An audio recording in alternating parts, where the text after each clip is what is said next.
স্বাগতম সকলোকে আমাৰ ইউটিউব চেনেলটোলৈ নিশ্চয় সকলে ভালে আছে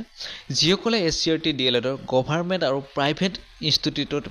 এডমিশন লম বুলি ভাবি আছে 2 ইয়াৰ ডিপ্লোমা কোৰ্সৰ বাবে কিমান টকা এডমিশন ফিজ দিব লাগিব গভৰ্ণমেণ্ট আৰু প্ৰাইভেটত এইটো বিষয় আমি এইটো ভিডিঅ'ত আলোচনা কৰিম যেহেতু বহুতে নাজানে যে প্ৰাইভেটত কিমান টকা খৰচ পৰিব হয়তো ভাবে বহুতে কম টকা বুলি ভাবে কিন্তু প্ৰাইভেটত গভৰ্ণমেণ্টতকৈ বহুত টকা আপোনালোকে পে কৰিব লাগিব হেয়ে আপোনালোকে ভিডিঅ'টো সম্পূৰ্ণকৈ চালে আপোনালোকে গম পাব যে কিমান টকা আপোনালোকে 2 ইয়াৰ ডিপ্লোমাৰ বাবে আপোনালোকে ফিজ পে কৰিব লাগিব গভৰ্ণমেণ্ট আৰু প্ৰাইভেট ইনষ্টিটিউটৰ বিষয়ে আমি এইটো ভিডিঅ'ত আলোচনা কৰিম তেতিয়াহলে ভিডিঅ'টো আপোনালোকে শেষলৈ চাব তেতিয়াহলে আহকচোন চাও এতিয়া আমি ইয়াতে কোর্স ফিটো আমি সাম ইয়াতে লেখা আছে আপোনালোকে ইয়াতে দেখি আছে fees structure for 2 year diploma in elementary education course as shown below will come into force WEF the session 2024 পৰা 26 লৈ ইয়াতে আপোনালোকৰ দিয়া আছে এইটো দেখিছে আপোনালোকে fee structure per annum for government TEIS per annum হিচাপে প্ৰতি বছৰে আপোনালোকৰ কিমান পৰিব গভৰ্ণমেণ্ট স্কুলত তে আপোনালোকে ইয়াতে চাব পাৰে ভালকৈ মই দেখুৱাই দি আছো আপোনালোকক ইয়াতে আপোনালোকে এই কলমটোত দেখিছে এডমিশন ফিজ আপোনালোকৰ গভৰ্ণমেণ্ট স্কুলৰ বাবে আপোনালোকৰ 150 টকাকে পৰিব আৰু টিউশন ফিজ আপোনালোকৰ পৰিব 1200 টকা পাৰ মান্থ হিচাপে আপোনালোকৰ 100 টকা পৰে গভৰ্ণমেণ্টত আৰু ইলেক্ট্ৰিচিটি ফিজ যোনটো বিট আছে ইলেক্ট্ৰিচিটি ফিজটো আপোনালোকৰ 600 টকা দিব লাগিব যদি আপোনালোকৰ পাৰ মান্থ হিচাপে নন হোস্টেল হয় আৰু 50 টকাকে পৰে পাৰ মান্থ যদি হোস্টেলত নাথাকে তেতিয়াহলে আপোনালোকে 600 টকা পেড কৰিব লাগিব আৰু যদি আপোনালোকে কি কয় হোস্টেলত থাকি যদি আপোনালোকে পৰে তেতিয়াহলে আপোনালোকৰ 900 টকা পৰিব পাৰ মান্থ 75 কে পৰি যায় এতিয়া আমি এক্সামিনেশন ফিজটোৰ বিষয় চাও সি নম্বৰ এক্সামিনেশন ফিজটো আপোনালোকৰ 2000 টকা পৰিব 2000 আৰু 1000 পাৰ সেমিস্টাৰত পাৰ সেমিস্টাৰত 1000 পৰিব আৰু 2000 টকা আপোনালোকৰ এক্সামিনেশন ফিজ পৰিব আৰু এক্সামিনেশন ফিজটো আপোনালোকৰ যেতিয়া ফৰ্ম ফিলআপ হয় তেতিয়াহে দিব লাগিব এতিয়া আমি ডি নম্বৰটোত চাও ইয়াতে ডি নম্বৰটোত আছে different workshop and field visit for trains ইয়াতে আপোনালোকৰ 200 টকা পৰিব ওয়াৰ্কশপৰ বাবে ফিল্ড ভিজিটৰ কাৰণে আপোনালোকৰ ইয়াতে 200 টকা তাৰপিছত গেম আৰু স্পৰ্টৰ বাবে আপোনালোকৰ 200 টকা পৰিব আৰু মেগাজিনত আপোনালোকৰ 200 টকা পৰিব আৰু অবজাৰভেশন অফ ইম্পৰ্টেন্ট ডেছৰ ওপৰত আপোনালোকৰ 200 টকা পৰিব এতিয়া আপোনালোকে দেখি আছে টোটাল আপোনালোকৰ 4700 টকা পৰিব ফৰ নন হোস্টেল যিসকলে হোস্টেলত নাথাকে তেওঁলোকৰ 4700 টকা পৰিব গভৰ্ণমেণ্টত পাৰ এনাম যোনটো প্ৰতি বছৰত আৰু আপোনালোকৰ পাৰ হোস্টেলৰ যিসকল হোস্টেলত থাকে তেওঁলোকৰ 5000 টকাকে পৰিব এতিয়া ইয়াতে লিখা আছে দিয়া আছে আপোনালোকে নোটটো চাব এক নম্বৰত আছে fees mentioned at serial ABD are to be paid at the time of admission and fees mentioned at serial C is to be paid at the time of filling up of form for semester and evaluation ইয়াতে কৈছে যে A B আৰু D যেটো আপোনালোকে অপচনটো দেখিলে তাত কি হয় আপোনালোকৰ এডমিশনৰ সময়ত আপোনালোকে ABD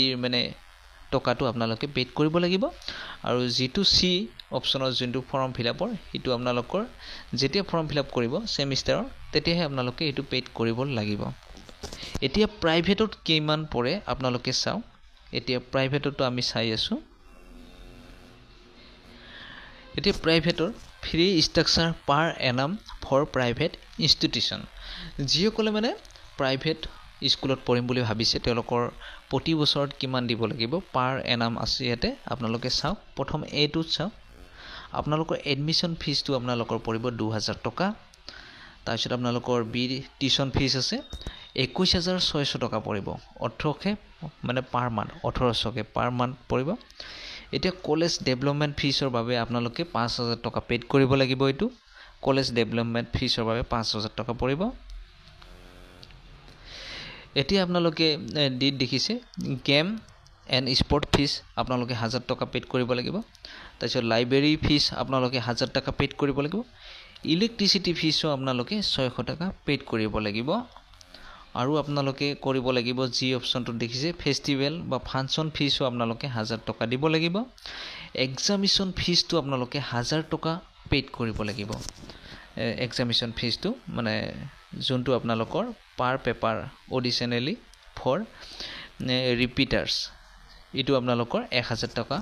পৰিব মানে দিব লাগিব মানে এতিয়া আপোনালোকৰ মেগাজিন ফিজটো আপোনালোকে চাও এই মেগাজিন ফিজটো আপোনালোকে 300 টকা দিব লাগিব আৰু কমন ৰুম ফিজটো আপোনালোকে 500 টকা দিব লাগিব কমন ৰুমৰ বাবে 500 টকা দিব লাগিব এতিয়া আপোনালোকৰ টোটেলটো পৰিব পাৰ এনাম এটো দেখি আছে আপোনালোকৰ 34000 টকা পৰিব আপোনালোকৰ প্ৰাইভেটত তে আপোনালোকৰ টোটেল যোনটো প্ৰাইভেটত ইনষ্টিটিউটত আপোনালোকৰ 34000 টকাকে পাৰ মানে এনাম হিচাপে আপোনালোকৰ পৰিব প্ৰতি বছৰে আৰু কথাটো হ'ল যে গভৰ্ণমেণ্টত মানে ফিজটো আপোনালোকে জানিলে এতিয়া আপোনালোকে কোনটো সিট পায় গভৰ্ণমেণ্টত নে প্ৰাইভেটত সেই হিচাপে আপোনালোকৰ এডমিশন ফিজ ইমান টকা পে কৰিব লাগিব টোটেল এতিয়া পোষ্ট এডমিশন ক্ৰাইটেৰিয়াও আছে এটো বিষয় আপোনালোকে জানি থোৱা ভাল কাৰণ ইটো ইম্পৰ্টেন্ট হয় এতিয়া আপোনালোকে দেখি আছে ইয়াতে পোষ্ট ক্ৰাইটেৰিয়া আপোনালোকে যদি পঢ়িব বিচাৰে ইয়াৰ বিষয়ে আপোনালোকে পঢ়িব পাৰে তথাপি মই কৈ যাই আছো আপোনালোকক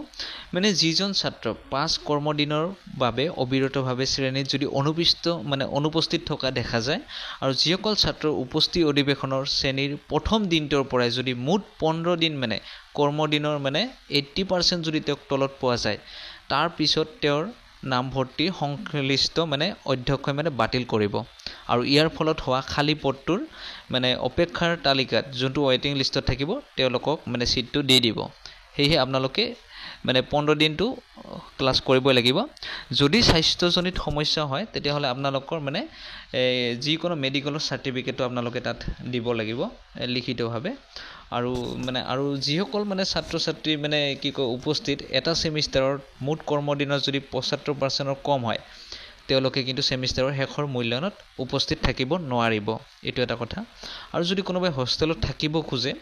এই হোষ্টেলত থাকিব খুজিলে তেওঁলোকৰ মানে যদি তাত মানে হোষ্টেলৰ উপলব্ধতা আছে তেতিয়া হলে তেওঁলোকে থাকিব পাৰিব বিনামূলীয়াকৈ থাকিব পাৰিব কিন্তু তেওঁলোকৰ খোৱা পানীৰ যোগান এটো নিজে মানে তেওঁলোকে নিব লাগিব খোৱা খাদ্য এইবিলাক সব নিজে নিব লাগিব আৰু তাৰ পিছত আৰু এটা কথা হ'ল যে সেমিষ্টাৰৰ শেষৰ যেটো মানে এক্সাম দিব আপোনালোকে সেমিষ্টাৰ বিলাকত 50% নম্বৰৰ ওপৰত পাব লাগিব যদি 50%ৰ তলত পায় তেতিয়া হলে কিন্তু তেওঁলোকে উত্তীৰ্ণ নহব ইটোৱে আছিল আজিৰ ভিডিঅ'ত বিশেষকৈ